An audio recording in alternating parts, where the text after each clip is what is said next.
Bien, 9:57 nos acompaña Fernando Tuesta, Sol de Villa, a esta hora de la mañana, analista político. ¿Qué tal, Fernando? ¿Cómo estamos? Bien, gracias. Gracias por la invitación. Bueno, dos primeras actividades del presidente Vizcarra, ¿no? Inopinadas, tanto en el colegio como viendo temas de salud. Van a marcar quizá estas ideas, estos sectores, no sé, el trabajo que lo va a llevar adelante. Bueno, son actividades que intentan dar un mensaje, ¿no? El primer mensaje es estar allí donde la gente necesita y estar allí donde las políticas públicas son de una envergadura mayor. Y por otro lado, creo que estar presente desde casi el inicio de las actividades como presidente. Un cambio de giro, ¿no? Esa es la idea.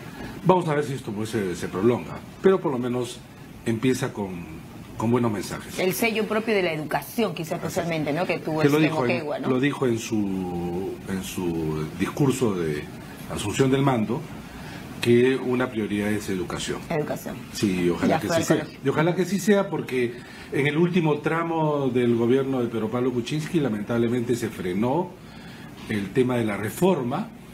Incluso las autoridades que se había designado eran autoridades que no solamente no imprimieron acelerar la reforma, sino creo que incluso dieron pasos hacia atrás. El Ministerio de Educación, por ejemplo, ¿te refieres? Sí, sí, de manera concreta. En año y medio hemos tenido 3 ministros de Educación, vamos a tener 4. En un sector en donde se necesita políticas de Estado, ¿no? Que trasciendan, como que trascendieron varios ministros. Pero lamentablemente, repito, eso se frenó y ese fue un mensaje desde el inicio del gobierno, porque haberse censurado al ministro Saavedra, uno de los mejores ministros, apenas a los 4 meses, indicaba hacia dónde apuntaban algunas de las oposiciones. Ya que estamos hablando, Fernando, claramente del tema del Congreso de la República y de la relación ejecutivo-legislativo, vamos a analizar que parte de esto también va a tener que ver con el comportamiento que se tenga con el gabinete que se conforme ya en 7 días, anunció el presidente. Sí. Vamos a tener que ver nuevamente pedido de facultades. Sí. ¿Qué vislumbras? Bueno, yo no creo que en este caso el Congreso vaya a mostrar esos rasgos de obstrucción del que nos tenía acostumbrados y del que fue de alguna manera la marca de la relación entre Ejecutivo y Legislativo. Yo creo por 2 razones. La primera de ellas, porque en este fin del mandato de Kuczynski, donde él sale obviamente mal, hay un desgaste también del Congreso. Y en segundo lugar, porque no conviene debilitar a Martín Vizcarra. Creo que varias fuerzas, entre ellas Fuerza Popular, han señalado que quieren a un presidente que termine el mandato. No le conviene porque ellos esperan tener un proceso electoral todavía posterior. Ya, pero también es de producirse ese tipo, digamos, como tú lo has dicho, la primera parte, el obstruccionismo, como un sello de Fuerza Popular. Ya la factura ahí también sería bastante gruesa para este partido, ¿no? Mucho, porque tú te imaginas a un Congreso dar cuenta de 2 presidentes, eso sería demasiado. Imagínate. Ya el desprestigio del Congreso es muy alto. Y en consecuencia, no creo que se arriesguen. Ahora, esto es lo racional, pero los actores políticos no siempre actúan de Ya Miguel manera Torres racional. ha dicho claramente que aún con el presidente Vizcarra, Fuerza Popular seguirá siendo oposición y seguirán fiscalizando. La pregunta es, el gabinete que vaya a conformar el presidente de la República, ¿qué rasgos, qué perfiles deberá mantener ese gabinete? Alguna vez se hablaba mucho de lo técnico, para ir luego que falta de políticos, en fin, ¿cómo debe ser? Bueno, no le queda mucho margen de acción en términos de perfil, pero claro, todo perfil son determinados rasgos que tiene que ser llenado por supuestamente gente que cumpla eso, ¿no? No siempre es así. Pero a todas luces es necesario, creo yo, que este gabinete sea mucho más político de lo que han sido los gabinetes de Pedro Pablo Kuczynski. Claro, esto tampoco no requiere mucho esfuerzo, porque muy políticos no fueron en ningún caso, ¿no? Y tiene que ser plural. Y cuando digo plural, no quiero decir necesariamente partidario. Y partidario de cara al Congreso. Es la debilidad del presidente, no tener bancada, no tener partido, no tener un cuerpo, un equipo que trabajaba con él con anticipación, Sin embargo, lo puede convertir en una fortaleza, y esa fortaleza, por ejemplo, puede estar vista del momento que designe ese gabinete, que no necesariamente tiene que ser un gabinete que contente al Parlamento, pero tampoco un gabinete que se enfrente al Parlamento. Por lo tanto, es un equilibrio difícil, pero necesario. Él podría colocar a un primer ministro de cierto nivel de consenso. Hay varios nombres, Fernando, que se están bosquejando, se van barajando nombres. Sí, pero, Andrés Flores Arauz, uno de ellos, en fin. Sí, pero muchos de esos nombres son muchas veces filtrados por intereses también, para que esos nombres comiencen a estar en el debate. Pero se le pide al presidente, por ejemplo, los politólogos, los expertos señalan, bueno, un gabinete de ancha base. Pero en ese sentido, pues plural, ¿no? Porque, claro, ¿qué quiere decir? Es que los nombres son... Se han hablado de gabinete de reconciliación, ancha base, plural, unidad nacional, en fin. Lo que importa es el contenido, ¿no? Y el contenido está dado, en primer lugar, por el mensaje que tú transmites a través de quién es el primer ministro. Y con él los otros ministros. Y yo sí creo que los ministros deben ser, muchos de ellos, políticos, pero en el buen sentido del término. No politiqueros. Es decir, asumir, toma decisiones, saber leer los contextos, tomar las medidas en los momentos necesarios, porque los gestores que tanto se ha inclinado, sobre todo el gobierno anterior, son del viceministro para abajo. Los gestores, los técnicos, los profesionales especializados, tú los contratas, tú los designas. Los ministros son responsables políticos del sector. Y en ese sentido creo que Martín Vizcarra va a combinar eso, más algo que creo que ya ha sido de alguna manera ya prefigurado. También servirse de esta suerte de gestores, de políticos de provincias. Correcto. Él viene, ¿no? Y han habido varios exitosos. Ahora, por supuesto que sí. Hemos escuchado al gobernador de Tacna, por ejemplo, hablar del trabajo de Martín Vizcarra, ¿no es cierto? El propio Villanueva. Yamila Osorio también. Yamila Osorio misma, quien dicho sea de paso también está voceada, ¿no? Acá lo he negado en una entrevista el día de hoy. Lo he negado, exactamente, sí. Así es. Pero lo que voy, Fernando, es, digamos, que estará más presente en el trabajo, ahora que tengamos con Martín Vizcarra, el tema, por ejemplo, de la descentralización y el trabajo, el impulso a las obras tan atrasadas en el país en general. El Niño Costero, por ejemplo, claro. ¿no? Indudablemente que él tiene una mirada mucho más descentralista que el gobierno anterior. Es más, el gobierno anterior, pudiendo haberla tenido, no solamente se cerró, sino creó una imagen de un gobierno de élite, un gobierno limeño. Bueno, pero se anunció también un gabinete técnico y de élite a nivel, digamos, del trabajo técnico, precisamente. Sí, pero el trabajo técnico, María Jesús, está dado bajo los lineamientos del político. Entonces Vizcarra ya sabrá lo que no tiene que hacer, evidentemente, es lo que me quieren decir. Debiera de saber. Y tiene algún nivel de experiencia, si bien es cierto a nivel de un gobierno regional, pero creo que es la suficiente como para tener, digamos, la posibilidad de tomar decisiones. Te pregunto esto, Fernando, porque el descontento popular es muy amplio, muy amplio. Sí. Y tú ves Lima, y Lima es el reflejo, de alguna manera, de lo que pasa en el interior del país, porque Lima es la provincia grande, ¿no es cierto? Decía el señor Vizcarra, el colegio acá en Lima, yo sabré lo que está pasando en Ayacucho y todo ello.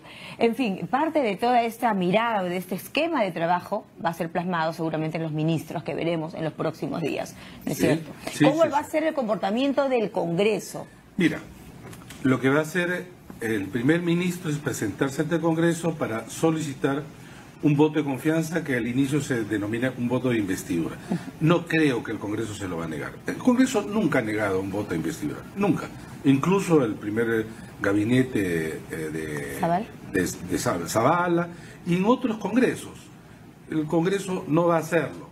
Y además porque creo que los congresistas tienen que mostrar también al país, aunque sea, si tú quieres... Forzadamente, claro, si fuera así el caso, una imagen mucho más contemporizadora con el Ejecutivo.